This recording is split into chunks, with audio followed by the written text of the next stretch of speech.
In the next 75 years, humanity will not be destroyed by AI.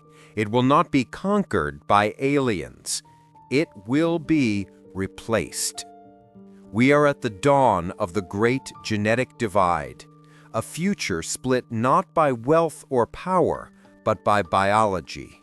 A future with two new competing human species, the enhanced and the naturals. And one of them is destined for extinction. This is not science fiction. This is not a distant possibility. It has already begun. The first genetically modified children, Lulu and Nana, are alive today. They are the proof of concept. The tool, CRISPR, is cheap. The labs are unregulated, and the wealthy are already lining up to buy their children a genetic upgrade. This video is the scientist's warning. The story of how Human 2.0 is born, and how Human 1.0, that's us, will be calmly, rationally, and permanently edited out of existence. To understand how this replacement happens, we must first understand the tool. It's called CRISPR-Cas9. You've probably heard of it. But its simple name hides a power that is almost biblical in scale. For decades, genetic engineering was clumsy. It was like trying to edit a 1,000-page book using scissors and glue in the dark. But CRISPR is different. It's a search and replace function for DNA. It's an ancient defense mechanism found in bacteria, a way for them to fight off viruses. The bacteria capture snippets of viral DNA, store them in their own genetic code in a section called CRISPR, and then create a protein, Cas9, that acts as a guided missile. This Cas9 protein, armed with a piece of RNA, scans the cell. If it finds a perfect match, like that of an invading virus, it does one simple thing. It cuts. It severs the viral DNA, neutralizing the threat. Scientists have hijacked this system.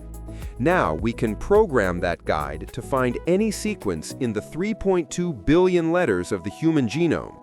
We can find the single mutated letter that causes sickle cell anemia and cut it. We can find the gene responsible for muscular dystrophy and cut it.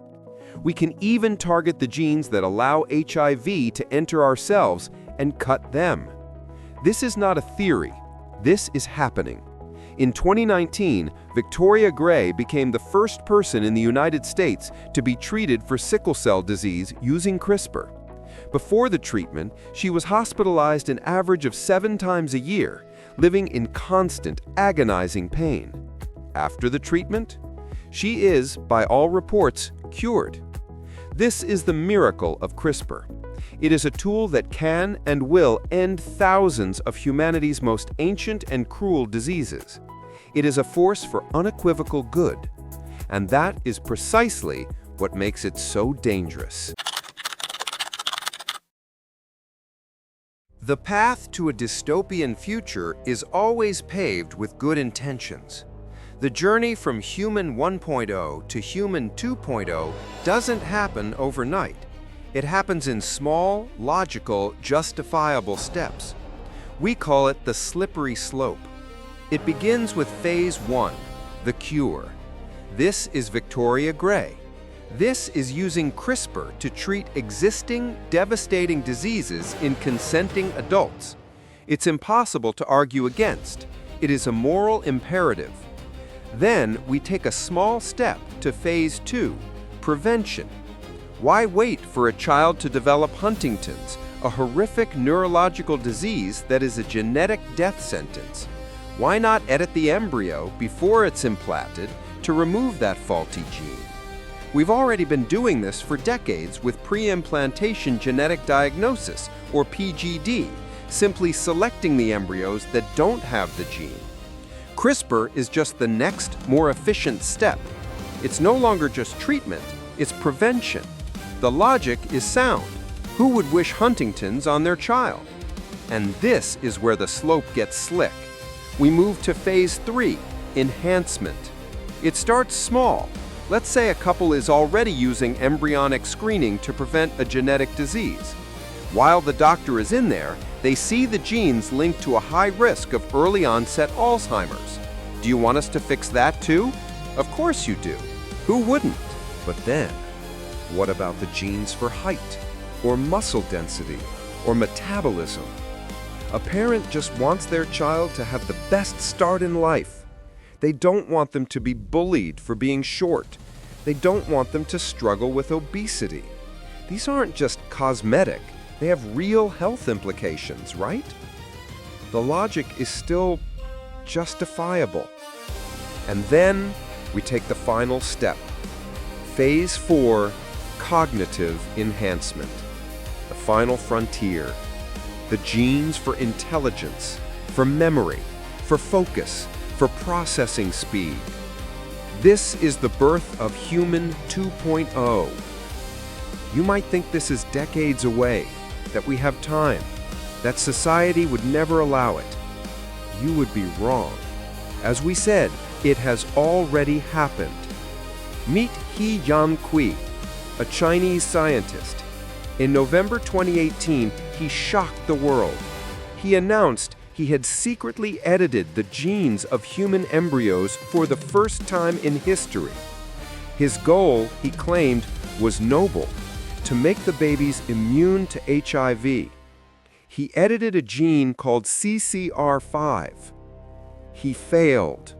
His work was sloppy, unethical, and dangerous. He didn't just edit the gene he was targeting. He likely created a spray of off-target mutations, digital shrapnel embedded in the children's DNA, with consequences we cannot even begin to predict. He wasn't curing a disease. The father was HIV positive, but the transmission risk was already near zero with standard IVF procedures. This wasn't medicine. This was hubris. This was an experiment. He Jiankui created 2 baby girls, Lulu and Nana. They are the first genetically modified humans, and they are a warning. The world reacted with horror. He Jiankui was condemned and eventually jailed. The scientific community insisted a red line had been crossed. But here is the terrifying truth. He Jiankui didn't open Pandora's box. He just showed us the box was already open. He proved that a single, ambitious, well-funded individual could hijack the future of the human species. He wasn't the last. He was just the first. The technology is now cheap. It's accessible. What He Jiankui did in a rogue lab, others will soon do in gleaming billion-dollar fertility clinics in unregulated countries. And they won't stop at HIV.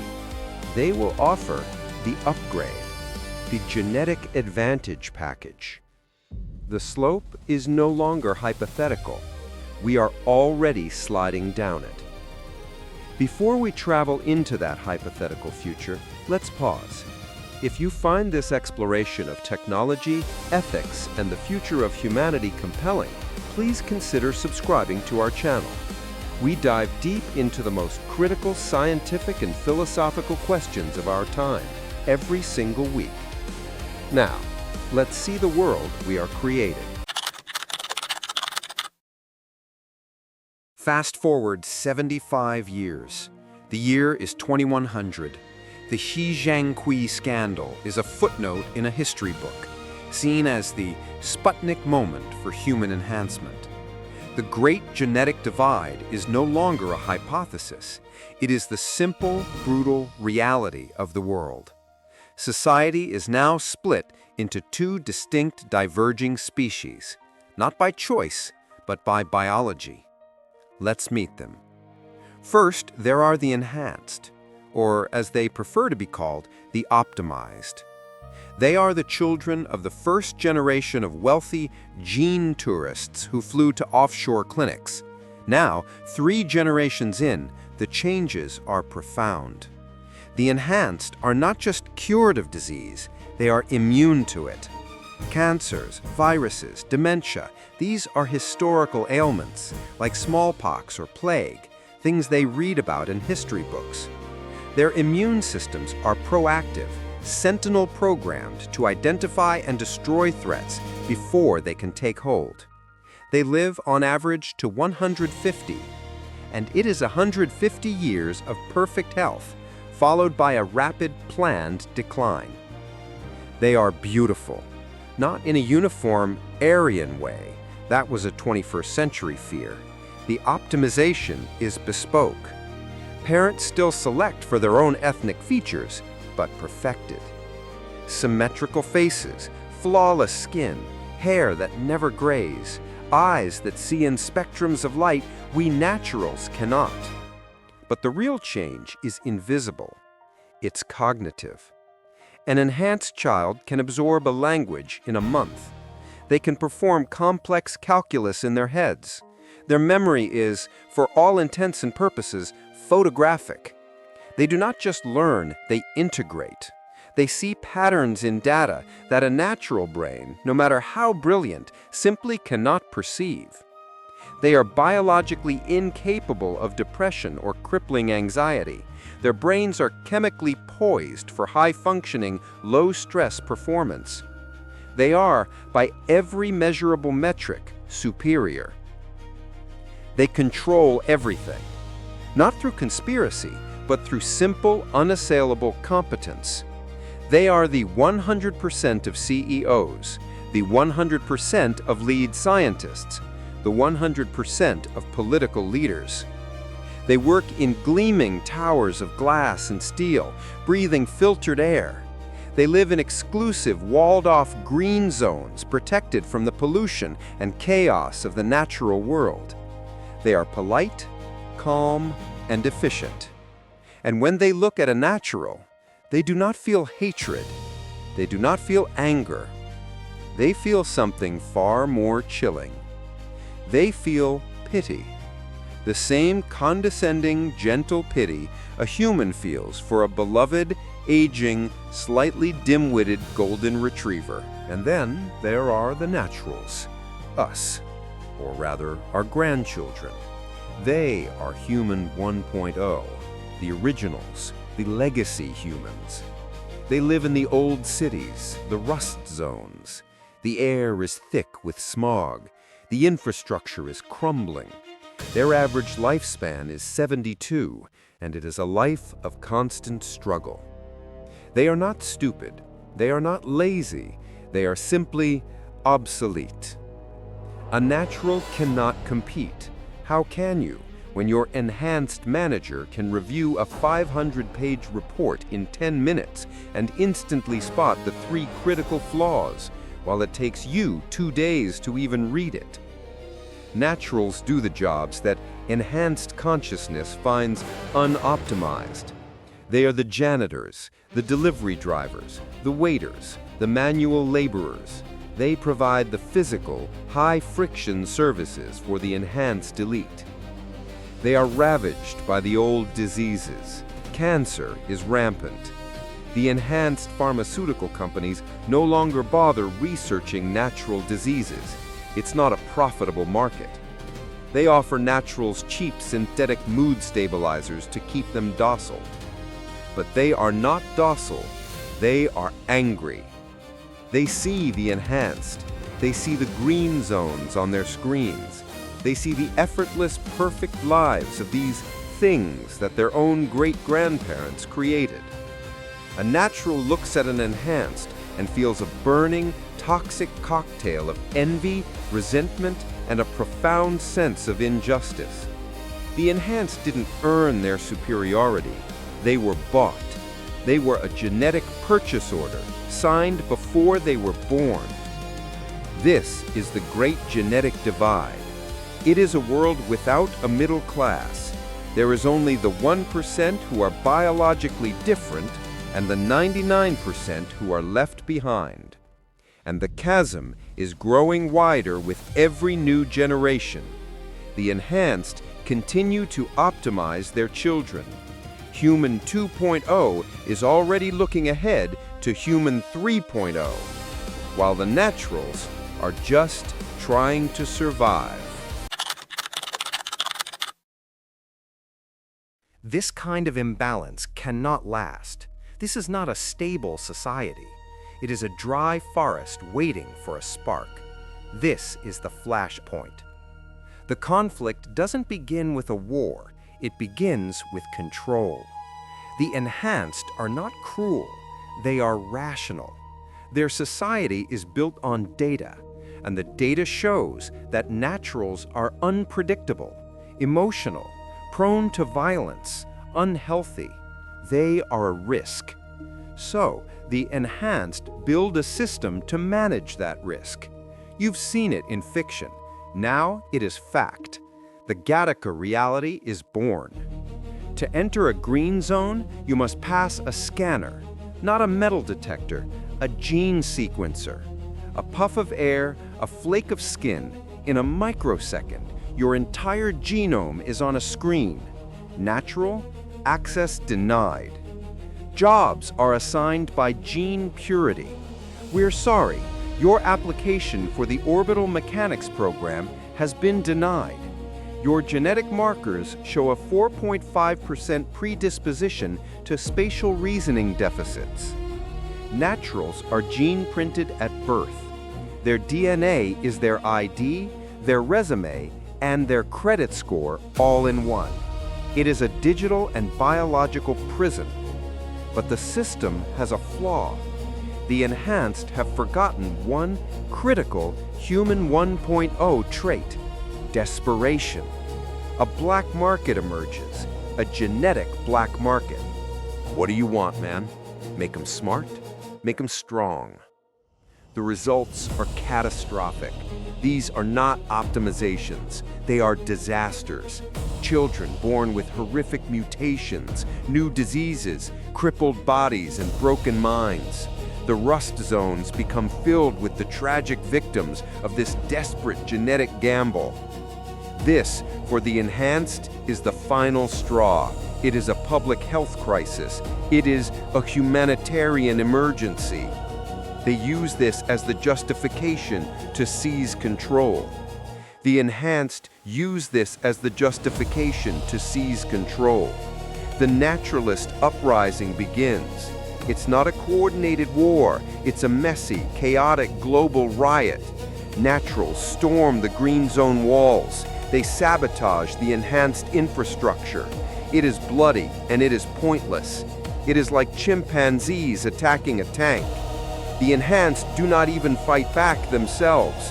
They deploy autonomous security platforms, drones, robotic soldiers. It is not a war. It is an extermination. In the end, the enhanced win. They must. They are superior. And this is where the most terrifying transformation occurs, the final step. During the conflict, the enhanced are forced to confront the naturals, not as a labor force, but as an enemy. And their hyper-rational brains, devoid of the messy human 1.0 emotions like guilt or irrational empathy, come to a cold, logical conclusion. The naturals are no longer just an inferior species. They are a competing species. They are a threat. They are a drain on resources. They are a failed experiment. And in nature, when a new superior species evolves, what happens to the old one? It goes extinct. The enhanced do not feel sad about this. They do not feel anger. They feel relief. The problem of the naturals is finally solved. They look at the last naturals and they no longer see a reflection of themselves. They no longer see a shared humanity. The great genetic divide is complete. The empathy is gone. This is the end of our species, not in a blaze of nuclear fire, but in a quiet, rational, genetically programmed optimization. We are not conquered by aliens. We are not destroyed by AI. We are, quite simply, edited out of existence. The future you have just seen is not a prophecy. It is not guaranteed. It is a hypothesis. It is a warning. But every part of that warning is based on real science, real economics, and real human nature. The Gattaca future wasn't wrong, it was just early. The technology, CRISPR, is not evil. It is a tool. But like the discovery of the atom, its power is dual. It can save the world, or it can destroy it. The Human 2.0 hypothesis doesn't depend on evil scientists. It depends on loving parents who just want the best for their child. It depends on a free market society that turns everything, even our own DNA, into a product to be bought and sold. He Gen Qui's CRISPR babies, Lulu and Nana, are alive today. They are children, walking the earth as the first of a new kind. Their very existence proves that the red line is imaginary. The slippery slope is real. We are at the crossroads. We, the naturals, Human 1.0, are the ones who must decide. Do we regulate this technology? Do we ban human enhancement, drawing a hard global line and risk a black market? Or do we embrace it? Do we accept that this is the next step in our evolution and hope we can manage the transition? The choice is ours, but we must choose, because the laboratories are not waiting. The clock is ticking, and the great genetic divide is a future that is being written one gene at a time. The question is no longer if we can create Human 2.0. The question is, should we? And what will they do with us? We want to know what you think. Is this future inevitable, or can we, Human 1.0, set the rules before it's too late?